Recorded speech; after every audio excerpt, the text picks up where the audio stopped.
Praise God. Good morning po sa bawat isa. Lagi po tayong umaasa na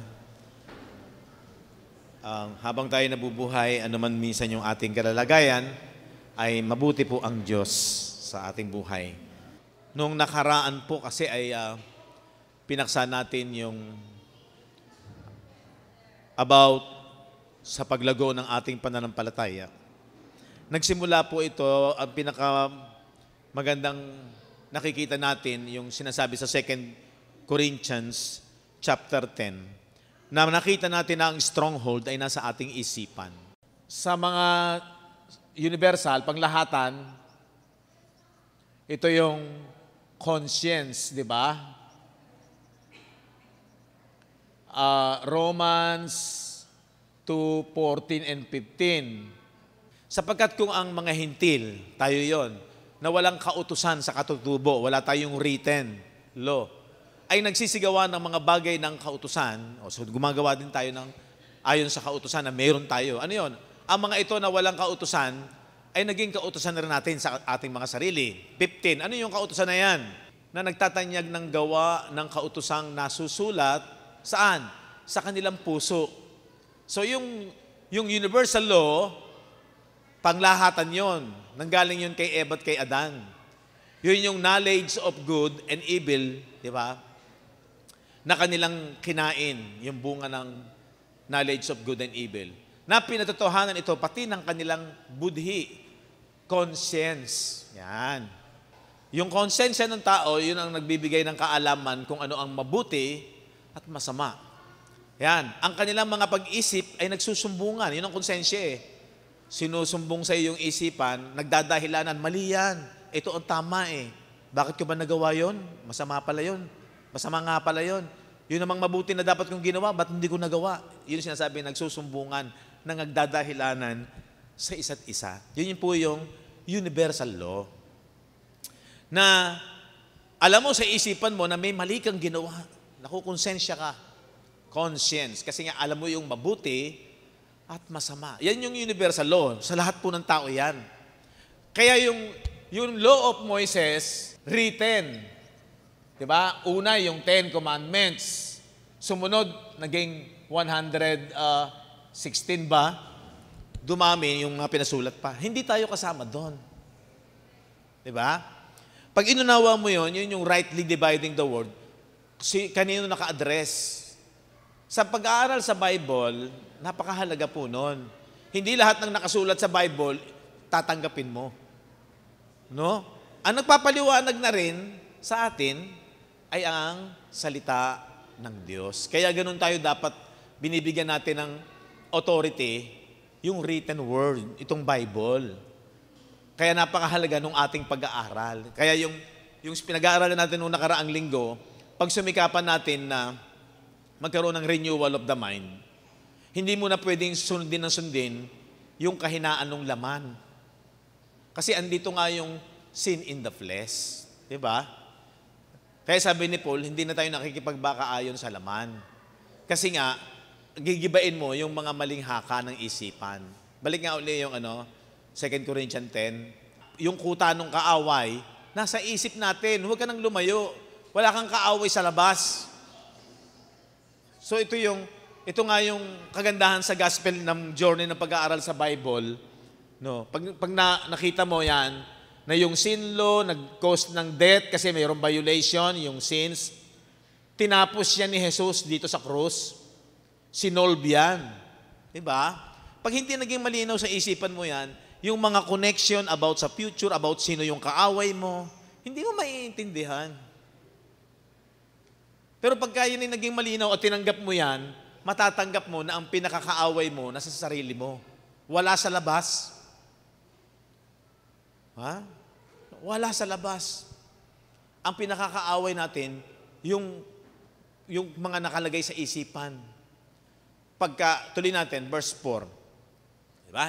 Hindi na ayon sa laman. Sapagkat ang mga sandata ng aming pakikilaban ay hindi na ukol sa laman, kung hindi sa harapan ng Diyos ay may kapangyarihang gumiba ng mga kuta. Yun, moog o kuta. So hindi po yan literal na pakikipaglaban. Hindi po yan yung may kaaway kang tao. Ang kaaway mo, yung maling paniniwala na hindi umaayon sa Bible, sa salita niya. Yan yung battle. Kaya hindi laman. Kung hindi ang battle ay spiritual. Okay. So, anong gigibain nung ating pakikipaglaban? Yung kuta. Ano yung kuta? Verse 5. Stronghold. Ano yung stronghold? Siyang gumigiba. Yan ang dapat gibain. Yung kuta, pag nagiba na yon ng kaaway, matatalo na niya yon. Magagapi na niya yon. Di ba? Simpleng mauunawaan natin, ipinapaunawa ng salita ng Diyos. Pag yung kuta ay nagiba, magtatagumpay na tayo. Meron tayong kalaban. Ang kalaban natin, eto yon, yung maling haka. Marami kasing haka-haka ang tao. Yung mga kinagis na natin, yung mga sinasabi ng mga tao, yung mga salit-saling sabi, yung minsan sarili nating opinion, sarili nating katwiran. Kailangan, huwag yun ang bibigyan mo ng authority. Ang mas bibigyan mo ng authority, salita ng Diyos. Kaya sabi diyan, gumigiba ng mga maling haka at bawat bagay na matayog na nagmamataas. Pag sinabing matayog, hindi po literal na mataas. Ang ibig sabihin nun, yung isipan na nagmamataas. Ano yung isipan na nagmamataas? Yung isipan na hindi nakaayon sa salita ng Diyos. Ayun yun. Kaya ang atin pong weapon, di ba pinag-aralan natin noong nakaraan, no? For the weapon of our warfare are not carnal, but they are mighty. Di ba?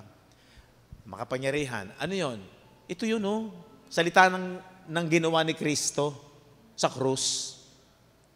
Di ba? Yung helmet of salvation, natandaan niyo ba last week?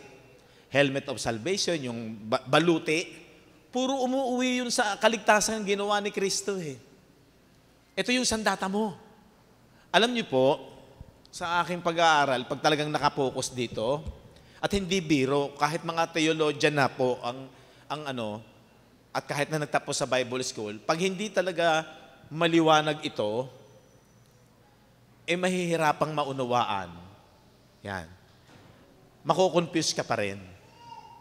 Hindi naman po sa kung hindi yan yung talagang makikita natin na marami kang makukonek, ito yung nagiging key. Yan yung magiging magbubukas sa isipan mo para madali mong maunawaan yung mga dating hindi natin madaling maunawaan na salita ng Diyos. About sa end times, about sa hell, about kay Satan. Totoo naman eh. Diba? Kasi marami tayong mga dating napaniwalaan sa katagalan na nasa sa ating isipan, hindi magiba-giba. Diba? Hindi magiba. Bakit? Lalo na pagka wala kang time sa salita ng Diyos, hindi talaga magigiba.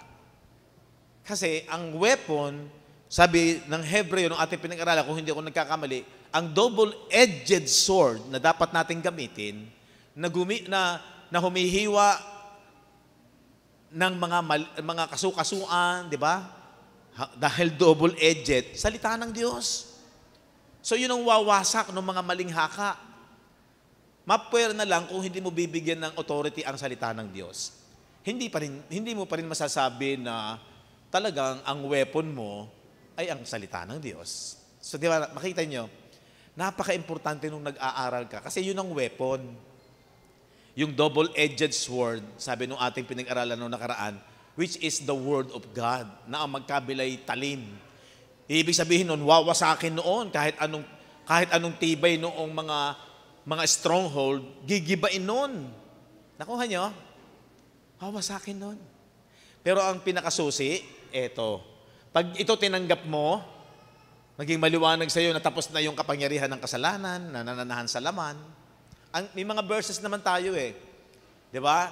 Yung sabi ng Romans 8:3, for what the law could not do, ang hindi magawa ng kautusan, dahil sa kahinaan ng laman, andun ang mahina eh. Yun yung lumalaban. Alin? Yung sin in the flesh. Sapagkat ang hindi magawa ng kautusan, di ba? Di ba yung kautusan espiritual? Ang hindi magawa ng kautusan na mahina sa pamamagitan ng laman, bakit? Yung laman kasi ang nagre-resist, lumalaban. Yan yung against sa espiritual. Yung law, espiritual yon, nature yun ng Diyos. Pero dahil ang tao ay may flesh, hindi niya magawa. Yung mabuti na ibig niyang gawin, hindi ko magawa. Ang dami naman, paulit-ulit na po yun eh. Kaya lang, makikita mo yung koneksyon. Yung mabuti na gusto kong gawin, hindi ko magawa. At yung ayaw kong gawin na masama, ang siya kong nagagawa. O sino pa yung kalaban mo? Sino yung kalaban ng law? Yung laman. Diyan pa lang, ang hindi magawa ng kautusan. Ano yung hindi magawa ng kautusan? Mapasunod ang tao na sundin niya yung proseso ng kautusan na 100% dapat, hindi pwede yung 90%, hindi pwede yung 95%. Kasi napag-aaralan na natin na ang sino mang ibig na sumunod sa kautusan, kailangan niyang gawin niyan lahat. Pepertikin mo, pero walang makakasunod. Kaya sabi ng Bible, bagsak ka na rin sa lahat, sabi ng James chapter 2 verse 10. Sa yun yung ibig sabihin na mahina ang kautusan na mapasunod ang laman. Why?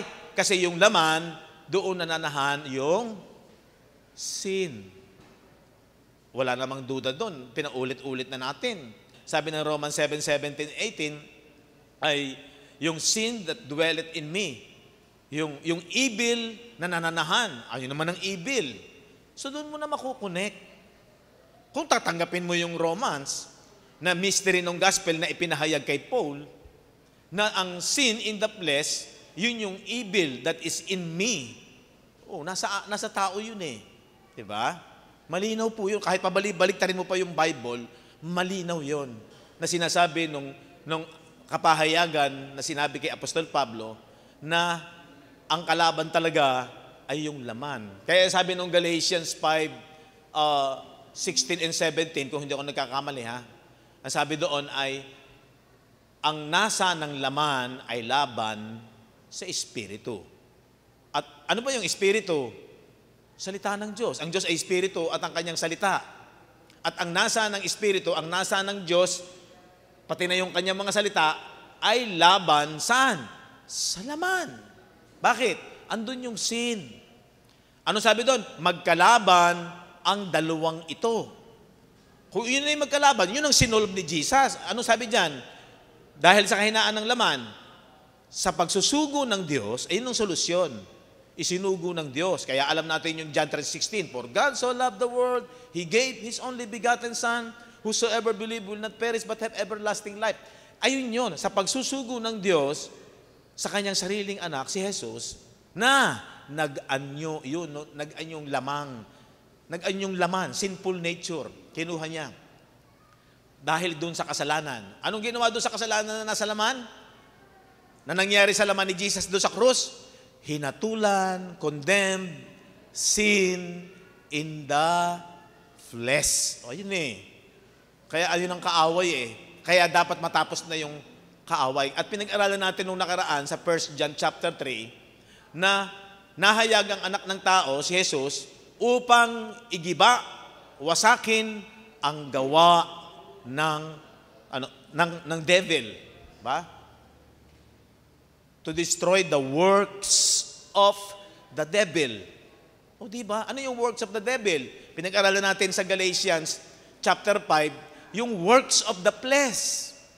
Inisa-isa natin yung works of the flesh. Yung pangangalunya, pakikiapid, paglalasing, kalayawan, pagkabahabahagi, inggit. Ay lahat yan, nasa tao yan eh. Hindi ka pwedeng magmalaki. Kahit gumawa ka ng isa doon, ay bagsak ka na. Yun yung works of the flesh. Yun din yung winasak ni Jesus, works of the devil. Ay nasa ng devil? Okay? Nung araw, ang isipan natin, pagbibintangan natin, merong nasa labas na being na mandaraya sa atin. Yun daw ang winasak. No, ang winasak ni Jesus, malinaw, yung kaya nagkawasak-wasak sa kanyang katawan, sa kanyang laman, inirepresent niya yung body of sin. Yung makasalanang laman. Tinapos na yun ni Jesus doon sa krus noong AD 30. So ano yung kaaway? Meron pa bang kaaway? Wala na. Kaya yung sumampalataya, purge your conscience. Ano yung conscience? Knowledge of good and evil. Magbibigay lang ako ng mga simpleng natatandaan ko para magkaroon kayo ng punto kung bakit maa-analyze mo na wala ng iba na nagbibigay ng pagbagsak sa tao. Mula pa ng Genesis, ito na yung conscience, yung law. Law, universal law. Knowledge of good and evil. Tingnan ninyo. Masasabi natin ito ay prophetical pa rin. Sa Deuteronomy chapter 1, verse 39, ito yung mga lahi ng mga Hebreo na umalis mula sa Ehipto, na sila yung naalipin for 400 years, mahigit, and then naglakbay pa sa ilang for almost 40 years, kung hindi ako nagkakamali, isang generation. Makikita natin dyan na wala nang nakapasok na mga taong lumabas mula sa Egypt, kung hindi ang nakapasok lang yung mga naging anak nila sa ilang. No? Tingnan ninyo. Di ba, nangamatay lahat sila, even Moises hindi nakapasok sa lupang pangako, natanaw lang niya. Sabi doon sa verse 39, bukod dito, ang inyong mga bata, kasi ninyo, yung mga bata na inyong sinasabing magiging bihag, at ang inyong mga anak na sa araw na ito ay hindi, pansinin ninyo, yung kanilang mga anak na hindi nakakaalam ng mabuti o ng masama. Okay? Pagbibigyan ko ng daan, ng liwanag o diin pala, hindi daan, diin, yung hindi nakakaalam ng mabuti o ng masama. Ano yun? Yun yung conscience. Yun yung law. Yun daw mga isinilang na mga bata na iniisip nila na mabibihag, ikinatakot nila na mabibihag, pero hindi naman nangyari. Yun yung sila ang papasok doon. Saan? Sa lupang pangako, doon sa Kanaan. Yan. At sa kanila ay aking ibibigay at kanilang aariin. So, sino yung nakapasok at umari? Pinahayag na ng Panginoon na ang makakapasok ay yung mga ipinanganak doon sa ilang walang knowledge ng law. Yung lumabas sa Egypt, meron silang knowledge ng law. At lagi nila yung binayolate. Di ba? Ang tigas ng kanilang ulo. Kaya namatay silang lahat. Walang nakapasok. Ang nakapasok lamang, yung mga anak nila na walang knowledge ng good. Doon na tayo sa, which in that day had no knowledge between good and evil. So yan po yung conscience. Yun yung mga isinilang na wala nang alam patungkol sa kautusan. Kaya wala silang alam kung sila ay mayroong nagawang mabuti o masama. Sila yung nakapasok. Napaka gandang makita rito po, ganun kalaki ang role sa isipan ng tao kung meron kang conscience, knowledge of good and evil. So dito, sila yung nakapasok, sila din yung nagpossess. Sila yung inari nila yung lupain. Yung mga bata na walang knowledge of good and evil. Okay? So malinaw po yan. Basahin natin yung Hebrew chapter 9, verse 13 and verse 14. Kung ang dugo daw ng mga baka at ng mga kambing, for if the blood of bulls and of goats and the ashes of an heifer sprinkling the unclean, sanctify it, nililinis daw to the purifying of the flesh. Ang nililinis ng mga handog sa lumang tipan na mga hayop ay yung flesh, yung laman. Mamaya, papakita ko sa inyo sa Tagalog. Verse 14, how much more shall the blood of Christ, gaano pa kaya daw ang dugo ni Kristo? Dito na, yung bagong tipan na ang pinag-uusapan. Who through the eternal Spirit offered Himself without spot to God, Purge. Pag sinabing purge, naglilinis. Di ba yung purge galing sa salitang purga? Pag nagpupurga ka, naglilinis, naglalabati ba? Pero dito, yung dugo daw ni Jesus, purge, nilinis. Ang alin? Your conscience. Yung mga nanampalataya sa ginawa ni Kristo sa krus, ang nalilinis sa'yo, yung isipan mo. Pakinig kayo magaling. Saan tayo nalilinis? Kapag naniwala ka sa ginawa ni Kristo. Ito yun, dito. Ito yung pinurge. Nilinis. Nawala na yan. Malinaw na sa isipan mo, malinis na isipan mo, dahil nanampalataya ka sa ginawa ni Kristo, na tinapos na niya yung sin, yung law, yung death, at yung mga violation, wala ka nang itatransgress. Pag malinaw sa iyo ang gospel, pag pinanampalatayanan mo yan, kung ano yung bisa ng ginawa ni Jesus, wala ka ng knowledge of good and evil. Yung espiritu mo, yung inward man mo, yung isipan mo, naniniwala na sa mata ng Diyos, tapos na yung bisa ng kasalanan, wala na rin tayo sa law, tinubos na tayo sa law, and wala na rin tayong ibinabiolate. May mga verses naman tayo dyan kaya nga po, yung sinasabi ng Romans 4:15, where there is no law, there is no transgression. Tapos sabi ng 5:13, where there is no law, there is no more imputation of sin. Wala nang i-impute. Kung tinatanggap mo yon dahil sa ginawa ni Christ, Christ is the end of the law. And tapos sabi ng Romans 6:14, sin shall not have dominion over you. Doon sa mga nakay Kristo. Yung mga nanampalataya dito sa ginawa ni Kristo, tapos na yung sin, kaya hindi na siya nagdo-dominion sa ating inward man. Sin shall not have dominion over you, for you are not under the law, but under the grace. Malinaw po ba yon? Hello, malinaw. So, kung tinatanggap mo yung bisa ng ginawa ni Jesus na tinubos tayo sa sin, sa law, so wala ka ng death, wala nang kamatayan yung iyong inward man, meron na yung eternal life, at wala ka nang ibabiolate kasi wala na tayo sa law, yung inward man. Meaning, malinis na yung pagka-alam mo, wala ka ng knowledge of good and evil, kaya ikaw ang pinaghaharian ng Diyos. Amen. Malinaw po ba sa inyo yan? Kaya yung sinasabi doon sa Hebrew 9, how much more, gaano pa kaya ang dugo ni Kristo Jesus? Sapagkat kung ang dugo ng mga kambing, ng mga baka, mga abo ng dumalagang baka, na ibinubudbod sa mga nadungisan, yung humawak sa babaeng niregla, yung humawak sa patay, madumi ka na. Dapat nagliligo ka na. Nagke-cleansing ka. Kailangan yung water baptism. Binubudbud sa mga nadungisan, makapagiging banal. Saan? Ano inililinis? Laman. Outward lang. Pero, yung dugo ni Jesus, anong sabi ng dugo ni Jesus? Verse 14.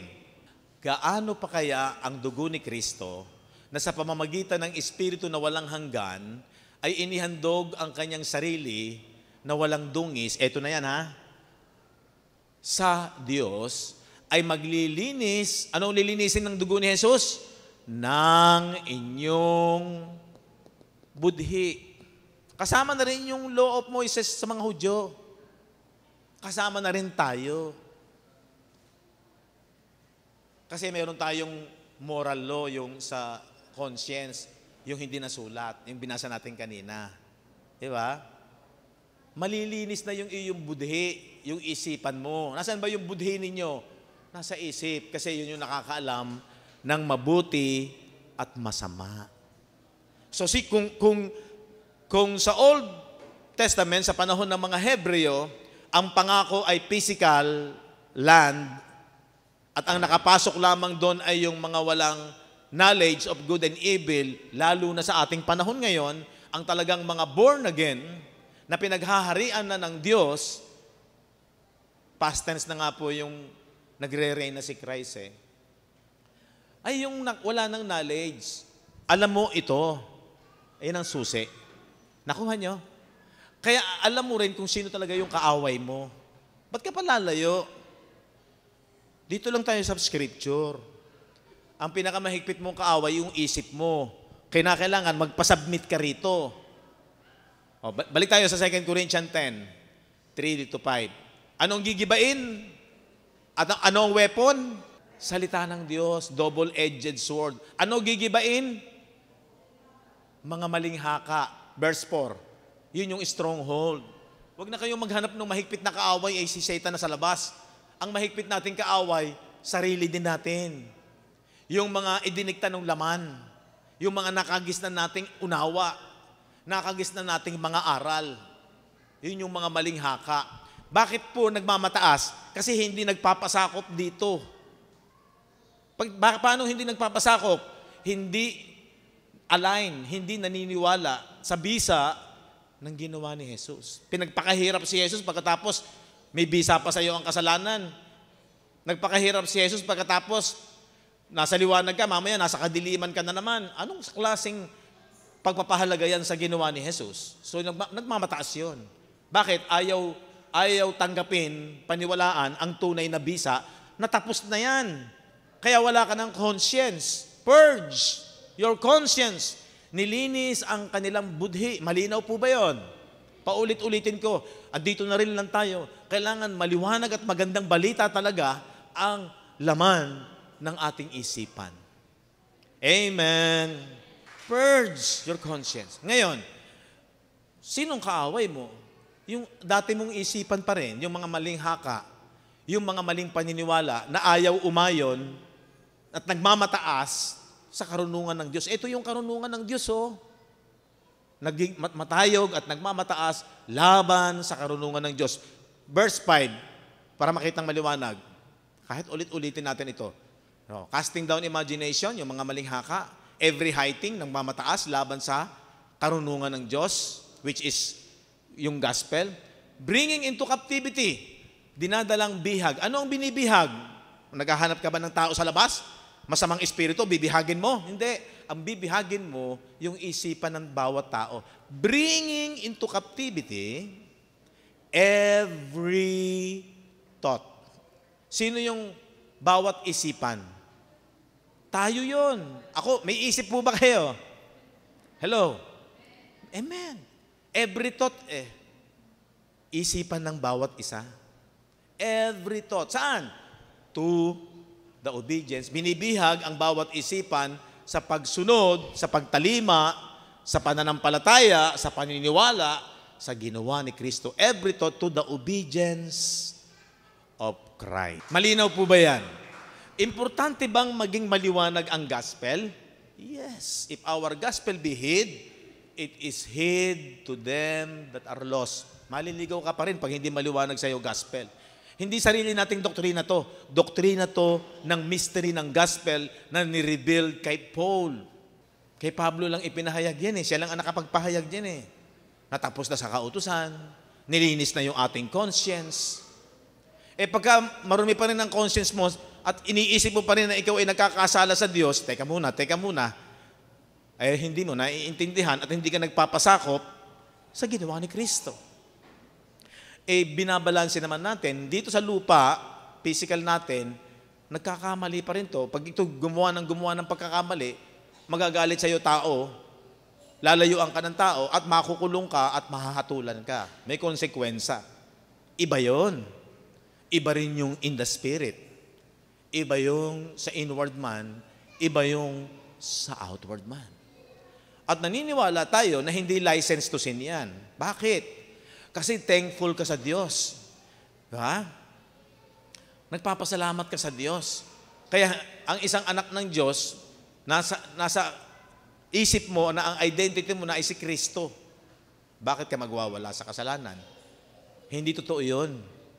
Kasi kung wala ka ng conscience of sin, ibig lang sabihin nun, nagpapasubmit tayo na tinapos na ng krus yung power of sin. Destroy the works of the devil.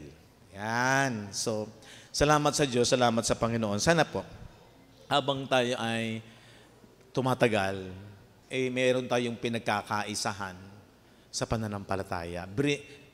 Dinatala tayo sa unity of faith. Mahirap yung hiwa-hiwalay tayo sa paniniwala. Okay. So, hindi naman na-perfect yan. Alam po yung renewal of the mind, yung Ephesians 4:23 and 24. Balik nga ulit tayo doon. And be renewed in the spirit of your mind. Diba? Utos yan eh. Yan yung utos in the spirit sa isipan natin. Paano mababago? Gigibain mo yung mga maling haka. Papalitan mo ng katotohanan ng salita ng Diyos. Lalo na nung bisa ng ginawa ni Kristo Jesus sa krus. Naniwala ko mag-a-agree kayo. Verse 24. And you put on the new man. Isusuot mo ng baluti yung bago mong pagkatao. Ano yung new man? Ito bang outward man? Hindi. Wala naman nagbago sa outward man eh. Yan pa rin yung itsura niyan. Yung outward man, yun pa rin yung nature niyan. Di ba? Pero yung inward man mo, lalo na yung isipan mo, pag nabago yun, ng salita ng Diyos. Which after God is created in righteousness and true holiness. Banal na po yun eh. Pag natanggap mo na banal na yon at lagi mong pinapalakas, yan. Ito ang dapat mangyari sa mga mananampalataya. That He would grant you, according to the riches of His glory, na tayo ay pagkalooban ayon sa kayamanan ng kaluwalhatian ng Diyos, ayon sa kapangyarihan, kaluwalhatian ng ginawa ni Kristo Jesus, dito tayo maglalakas. To be strengthened. Ano ang palalakasin sa atin? With might by His Spirit, sa tulong ng Holy Spirit. Di ba, lagi ko pong sinasabi, yung Holy Spirit, hindi pwede mong iwala o ihiwalay yung kanyang small letter S, ito yung word of Christ. Hindi mo pwedeng iwalay yan. Para palakasin ka ng Holy Spirit, ito yung magpapalakas. Yung salita ng Diyos. Strengthened with might by the Spirit. Saan? In the inner man. Hindi itong outward. Ang pinalalakas muna yung taong panloob. Yung ating espiritu. Ano magpapalakas? Ang Holy Spirit sa pamamagitan ng kanyang salita. Kasi yun yung sandata. Yung ka maniniwala, yun ang magpapalakas sa'yo. At pag malakas na yung espiritu mo, kaya kailangan lumago eh. Hindi po pwedeng maging bata, manatili kang baby Christian. Kasi pag baby Christian, hindi niya pa nadidiscern kung ano ang mabuti at kung ano yung masesegregate yung ano yung tamang matuwid na salita ng Diyos. Hindi niya mauunawaan pa yung mga bagay na espiritual. Di ba? Di ba yun ang sinasabi sa ano? Ako yung nagsasalita sa inyo na natiling gatas. Hindi ako makapagsalita sa inyo ng na matigas. Hanggang ngayon, hindi nyo pa kayang tanggapin. Hindi nila maunawaan. Ang taong lumalago sa Espiritu, sa salita ng Diyos, maliwanag na yan. Itong about sa Gospel of Christ. Alam mo na ang bawat detalye ng kagandahan ng ginawa ni Jesus sa iyong inward man, sa ating taong panloob. So, pinalalakas yung ating espiritu. Pag malakas na yung espiritu, yung laman mo ngayon, madodominate mo na yon. Kagabi yata, nag-message sa akin si Sister Irene, no? About sanctification. Siyempre naman, hindi naman tayo humahatol. Meron kasing mga nag-share pa rin na ang sanctification, kasi galing din naman tayo doon. Tayo raw ay justified na by faith. Ganap na tayo, matuwid na tayo. Kaya lang daw, yung sanctification daw is proseso pa. No, kinakailangan daw ay magbago yung ating mga, yung nagkakaroon ng changes sa ating mga, yung ginagawa. Okay. Pero pinabasa ko sa kanya yung isinend ko sa kanya yung Hebrew chapter 10 verse 14. For by one offering, He had perfected forever them that are sanctified. Sanctified daw tayo ano? Forever. Nilinis na tayo magpakailanman. Ang tinutukoy kasi dyan yung inward man eh. Kasi nga, yung ating isipan, pag naniwala na wala na tayong knowledge of good and evil, sanctified ka na. Paano ba tayo sinasanctified? Parang binanal. Tingnan natin. 2 Timothy chapter 1, verse 9. Diba sabi niyan, binanal tayo ni Kristo Jesus minsan at magpakailanman. Sabi ng 2 Timothy 1:9, who had saved us. Niligtas na tayo. Past tense na yun eh. And called us with an holy calling. So tinawag tayo sa kabanalan. No? Not, pasinin niyo po to, not according to our works. Hindi natin magagawa yung kabanalan tayo gagawa. Yung sa ating mga pagkilos. No. Kaya ang sanctification, hindi na yung proseso na ating gagawin. Ginawa na yan ni Jesus doon sa ating inward man. Diba? So ang ano yung sanctification ng Diyos?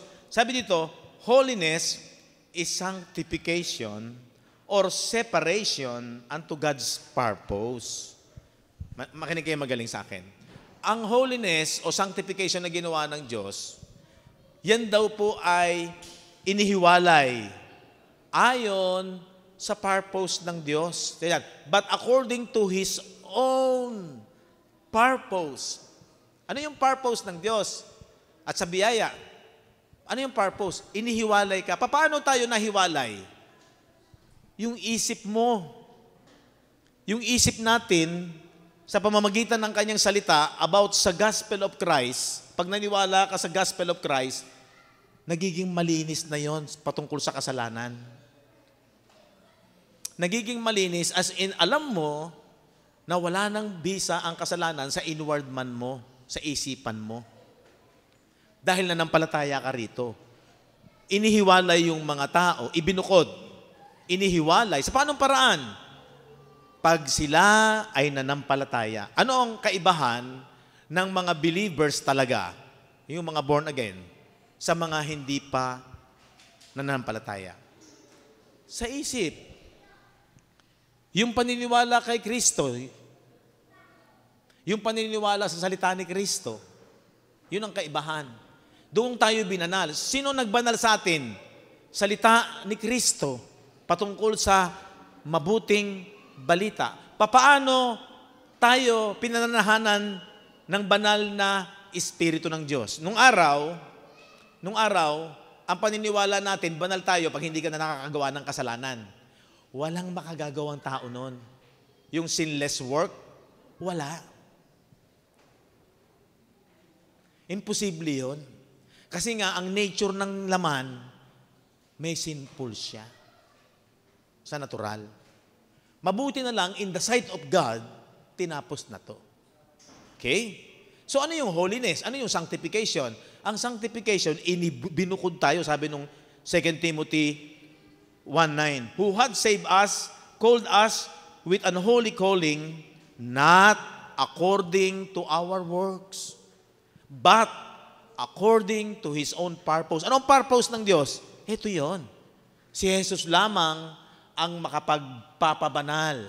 At ang binanal niya, kailangan malinaw sa atin yung ating taong panloob, yung ating isipan. Paano nagiging malinis yung ating isipan?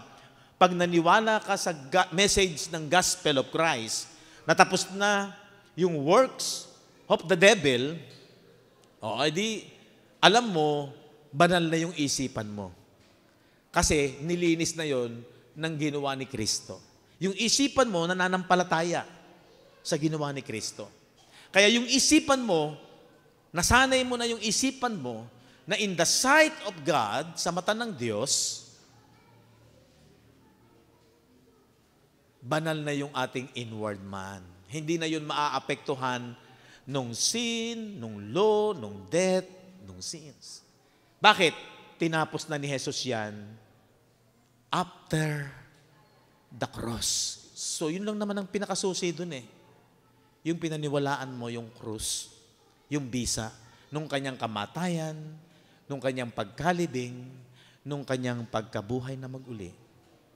Tapos na wala ka ng conscience, knowledge of good and evil in the sight of God, yung espiritu mo, banal na, pinananahanan ng Holy Spirit. Basahin na Ephesians 1:13. Balikan natin uli yung, nasa Kanya kayo rin naman, pagkarinig ninyo ng aral ng katotohanan. Ano yung aral ng katotohanan?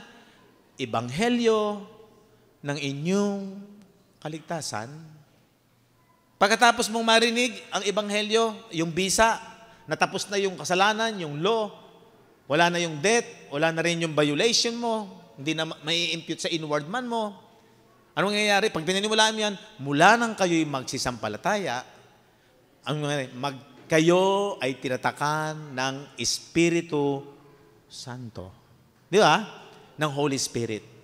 Kaya ikaw ay born in the Spirit. Ikaw ang tunay na isin. Bakit? Na tinatakan ng Espiritu Santo na ipinangako. Bakit? Dahil pinaniwalaan mo yung gospel, yung bisa ng ginawa ni Jesus sa krus ng Kalbaryo. Masaya po ba kayo?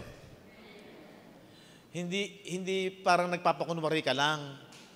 Kasi malinaw sa iyong isipan at nagbe-base ka sa iyong salita ng Diyos. Sabay ng salita ng Diyos, kaya pinaniwalaan ko yun. Ha? Masaya ka dahil maliwanag sa iyong isipan, nagliliwanag yung gospel of Christ. The glorious gospel of Christ.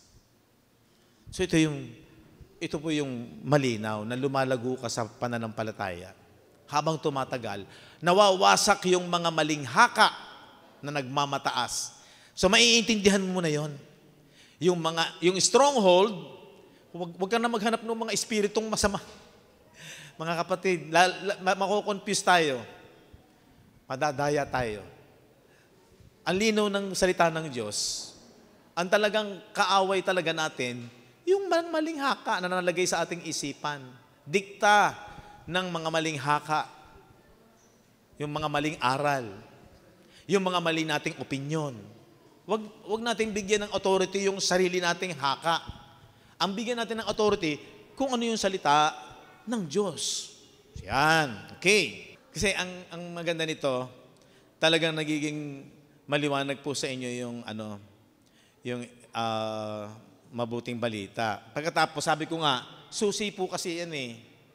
Aantayin mo pa ba yung future resurrection na tinuturo ng marami at dati natin paniniwala? Hindi na eh, kasi naintindihan natin na nabuhay na mag-uli na. Kasi, dadagdagan ko pa. Ephesians 2:5-6. Resurrected na. Ha? Yan sabi niyan, bagamat tayo ay mga patay dahil sa ating kasalanan, tayo ay binuhay na kalakip ni Kristo. O, nabuhay na mag-uli na tayo. Ba't ka mag-aantay pa ng resurrection? Kung ang patutukulan mo ay flesh, mamamali tayo. Para huwag tayo madaya, balikan mo yung pinaka-basic. Ipinanganak, hindi sa laman, kung hindi sa espiritu. Ang ipinanganak sa laman, sa laman. Ang ipinanganak sa espiritu, sa espiritu. Ayan ang sinasabi niya, hindi sa laman. Kung hindi sa... Doon pa lang, madidistinguish mo na hindi itong outward man ang binibigyan ng importansya ng pagkabuhay na maguli. Ang binigyan ng importansya ng pagkabuhay na maguli, yung inward man. Bakit? Kasi namatay yon. Gawa nito yung bunga ng pagkakilala ng mabuti at masama. Nakukuha niyo po ba? Kaya namatay, yung sinasabi kay Eva at kay Adan, sa oras na kanin nyo yan, yung knowledge of good and evil, conscience, mamamatay kayo. So ang namatay, yung inward man, yung isipan, naging contaminate, nalason, nagdilim. Kaya hiwalay sa Diyos. Nalason yung isipan. Nawala ang buhay o salita ng Diyos. Ephesians 4:8. Nasa kadiliman ng kanilang pag-iisip. Tingnan nyo magaling ito ha. naging madilim sa kanilang isipan, nahiwalay sila sa buhay ng Diyos. Nasaan ba ang buhay ng Diyos? Diba ito? Kung saan nandun ang Espiritu ng Diyos, nandun ang buhay. Salita. Ang nagbibigay ng buhay, salita ni Kristo. Okay, para maliwanag. Para maliwanag. So, ang isang tao, kahit mabait siya, kahit professional siya, kahit maganda ang katangian niya sa lupa, kung wala sa kanya ang salita ni Kristo, hiwalay siya sa Diyos. Nahiwalay sa buhay ng Diyos. Paano nahihiwalay sa buhay ng Diyos ang isang tao? Pag wala ito. Paano dumarating ang Holy Spirit? Yung binasa natin kanina. Pagkatinig ng aral ng katotohanan, ang ebanghelyo ng kaligtasan, at sumampalataya, tinatakan sila ng Holy Spirit. Sino yung tinatakan ng Holy Spirit? Yung tumanggap ng salita ni Kristo. Yun ang koneksyon. Yung John 6:63, the word that I speak unto you, ang mga salita na sinalita ko sa inyo, they are spirit and they are light. Pawang espiritu at pawang buhay. Sino hiwalay sa buhay ng Diyos? Yung wala nito. Salita ng Diyos, ng Bible. Okay, maliwanag po ba? So alam niyo na kung sino yung hiwalay. Kahit pa sabihin ng isang tao, nananalangin ako sa Diyos, naniniwala ako sa Diyos, gumagawa ako ng mabuti, tumutulong ako sa aking kapwa, walang panahon sa salita ng Diyos. Nung araw, ang turo ng reliyon, pag gumawa ka ng mabuti, matutuwa. No. Kahit gumawa ka ng mabuti, kaya sabi doon, not by your good works. And even yung holiness, hindi sa pamamagitan ng gawa ng tao. Kundi ang holiness, naniwala ka rito. Yung isip mo, nalinis. Kaya dyan, dahil sa kahangalan, ano yung kahangalan? Ignorance. Walang alam. Dahil sa pamamatigas ng kanilang puso, sino yung matigas ang puso? Ayaw, pahalagahan, at walang interes, at hindi priority, ang salita ni Kristo. So sila yung hiwalay. Kahit pa sabihin ang bait nila, relihiyoso sila, gumagawa ng mabuti, tumutulong. Kaya sabi ng Korinto, di ba? Ibigay mo man ang iyong tinatangkilik sa mahirap at pati ang iyong buhay. Kung wala kang pag-ibig, eto yon. Para kang batingaw. No, maalingaw-ngaw. Maliwanag po bang ganda ng gospel? Masaya po ba kayo sa gospel of Christ? So yung flesh, hindi mo na ito ang binibigyan ng kasiyahan. Ano yung gusto ng flesh? Yung senses. Masarap sa pandinig, nakaka-excite, masaya sa laman, nag-e-enjoy lang. Hindi po masama yung mag-enjoy ito. Pero, pag ang isipan natin ay walang salita ng Diyos, ng liwanag ng gospel, yun yung nakakalungkot. Masaya ka lang hanggang lupa. Kasi temporal lang ito. Kaya, yun po yung ibig sabihin ni Pablo na ituon ninyo ang mga isipan sa mga bagay na panlangit at huwag sa mga bagay na panlupa. Kaya ang isipan ng mga mananampalataya, nasa kanya yung purpose ng Diyos. Ano yung purpose ng Diyos? 2 Timothy 2:3-4. Ito ang mabuti at nakalulugod sa paningin ng Diyos na ating tagapagligtas. 4.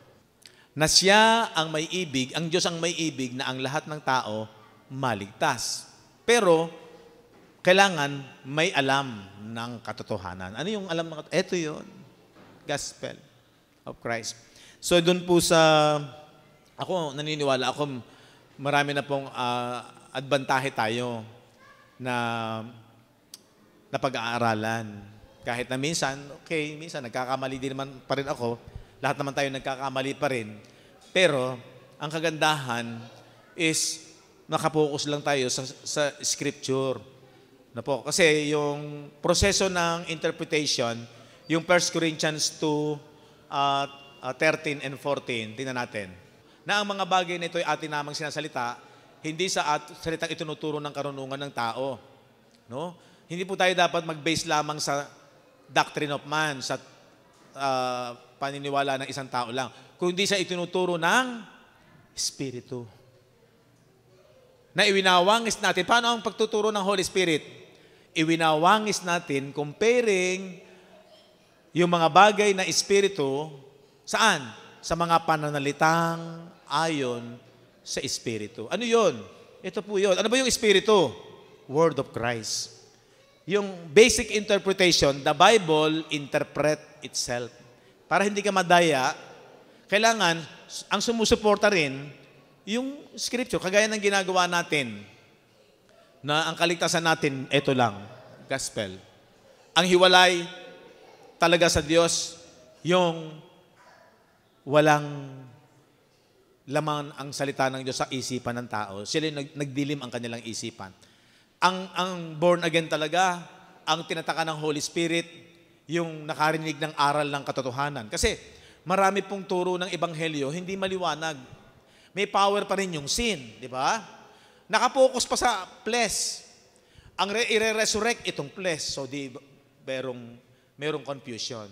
Yung ating pag-aaral, sabi doon, the Bible, yung Scripture, mag-i-interpret, siya din ang susuporta sa kanyang mga ipinapahayag. The Bible interpret itself. Pag hindi sa pamamagitan din ng Scripture, ay huwag po nang tayuan. At yun ang sinasabi ko po, mag-ingat po tayo sa pakikinig o pagsasaliksik, pagre-research. Kailangan ang magpapatutuo pa rin, Scripture. No? Kagaya po nung ating pinag-aralan, sino ba yung kaaway natin? Ano pinatutuhanan ng Bible? Pag pinag-aralan mo ang gospel, ang kaaway mo pa rin, laman mo. Kasi nga, laban ito sa Espiritu. Wala tong pagnanasa sa mga bagay ng Espiritu. Kaya pag pinagbigyan mo yung laman mo, masama ba yung laman mo? Masama yan kapag sinunod mo lahat ng gusto niyan kasi ayaw niya ng mga bagay na espiritual. Against siya. So, pag mahina ang espiritu mo, ang magdodominate ng iyong pagkatao, flesh mo. Ang lifestyle mo, ang magdidikta ng mga desisyon mo sa buhay, lagi yung outward man. Gutom ka na, kailangan mo ganito, marami ka pang gagawin, wala muna, absent muna ako sa salita ng Diyos, meron akong kausap, meron kaming pupuntahan. Baliktarin naman natin. Baliktarin naman natin. Bigyan mo ng importansya yung salita bago siya. Diba? Bago siya. Seek ye first the kingdom of God and His righteousness para idagdag na yung lahat ng pangangailangan na to. Hindi naman ito pawawalan ng bisa ng Panginoon. Concern siya kasi dalawang bahagi ang pagkalikha niya sa atin. Pero ang focus ng salvation ay yung ating inward man. At para lumakas yun, sangayon sa Ephesians 3:16, ang nagpapalakas doon, ito, sa pamamagitan ng salita niya. Amen po ba? Dito pa nga lang, ang liwanag na eh. Marami ka nang makukonek. Future pa ba sa'yo pagbabalik ni Kristo? Di ba nasa atin na si Kristo? Hindi pa nga natin napag-aaralan na ang pagbabalik ng Panginoon, wala na sa flesh. In the clouds. Ibig sabihin, in the spirit. Di na siya babalik sa laman. Di ba? Kasi yung purpose, dito, pag pumokus ka sa gospel, yung purpose ng pag-incarnate, yung, and the Word became flesh. Si Jesus daw ay naging flesh. Ano purpose niyan? Ang purpose niyan, para dalhin niya sa kanyang laman, pagdating ng AD 30, kaya siya isinilang, na gaya ng isang tao, para dalhin sa kanyang physical, sa kanyang laman, sa kanyang incarnation, yung sin. Ito. Tapos na yan. Kaya maliwanag na sa isipan mo, ewan ko kung mag-a-agree kayo, hindi na siya babalik sa laman. Bumalik na siya sa dati niyang nature. Ang dati niyang nature, spirit. Kaya yung clouds, nagre-represent ng spirit. Nung siya'y umakyat, di ba sabi doon sa Acts, siya ay hinide ng clouds. Yun yung pinakahuling nakita. Kung paano yung nakita, umakyat si Jesus sa langit, gayon din siya sa kanyang pagbabalik. Ang kanyang pagbabalik, in the clouds. Ang daming hula po. Hindi pa po natin napag-aralan yun eh. Yun, nakukuha yun sa Bible study. Kaya kung wala tayong panahon sa pagpapahalaga sa pagkaunawa sa salita ng Diyos, maraming hindi magigiba na dati nating haka. Mga man-made theory. Doon po tayo mag-ingat. Diba? Pero ako po, naniniwala po ako, habang nagtatagal, marami na tayong mga nagiging maliwanag sa ating isipan. Habang tumatagal, focus lang sa Bible study. Sana, yun ang prayer ko po. Unang-una nga, sabi ko, sa aking mga mahal sa buhay, pero huwag tayong titigil. Ano man minsan ang mga problema na dumaranas natin, huwag tayong titigil kasi ito buhay natin. Tayo ay wala na sa laman. Sabi ng Romans 8:9, wala na kayo sa laman, kundi kayo ay nasa Espiritu na.